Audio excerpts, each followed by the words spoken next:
Climate change remains a hot topic on a global scale, with proponents advocating measures to curtail man-made factors to lower the effect on the environmental and economic ecosystems. The past 12 months have been the hottest ever recorded in 150 years as the world struggles to provide solutions to the growing energy crisis. In this report, Abdurrahman Umar puts the spotlight on the effects of climate change and its impact on livelihood. Victoria Haruna is a rice cultivator who is feeling the impact of the hot weather condition that has become a new normal. The rise in temperature is becoming too much to bear.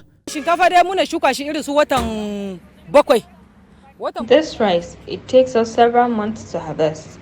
Like right now, due to the hot weather we are experiencing, it becomes too difficult for us to carry the work like we normally do.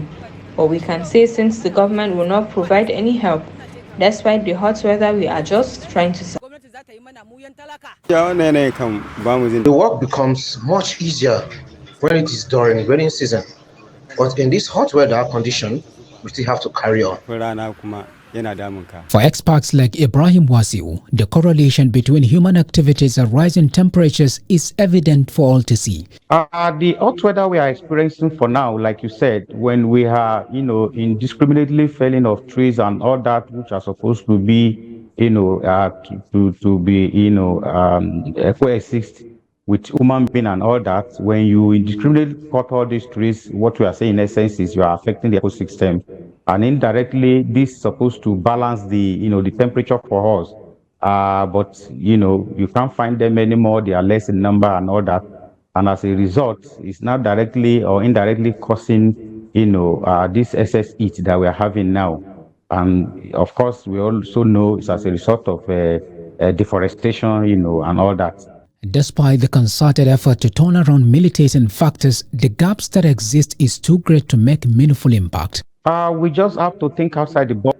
We just have to continue to think of alternative, to the use and burning of fossil fuels, other activities that a woman can engage that can, at the end of the day, curtail all this burning of fossil fuels and other things. We just have to think, ahead. We just have to really, know that climate is changing. And before we know it, it's really having indirect effect on human lives.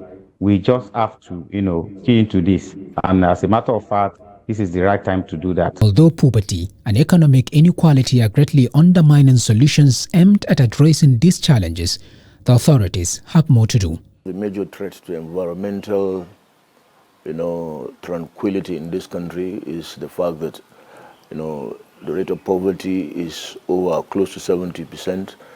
And I think almost that proportion, about 70% of the population actually depend on fuel wood for cooking, either fuel wood or the new variant now that is called charcoal.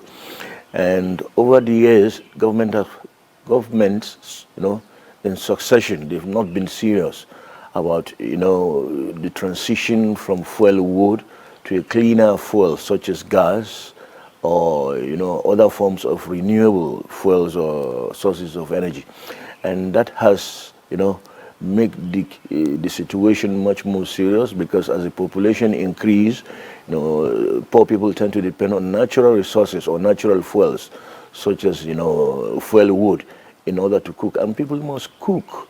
Nigerians appear to be oblivious of how everyday actions like tree felling and waste mismanagement can facilitate global warming. There is a clarion call for all hands to be on deck if the most populous black nation in the world is to make progress in reversing the trend of climate change.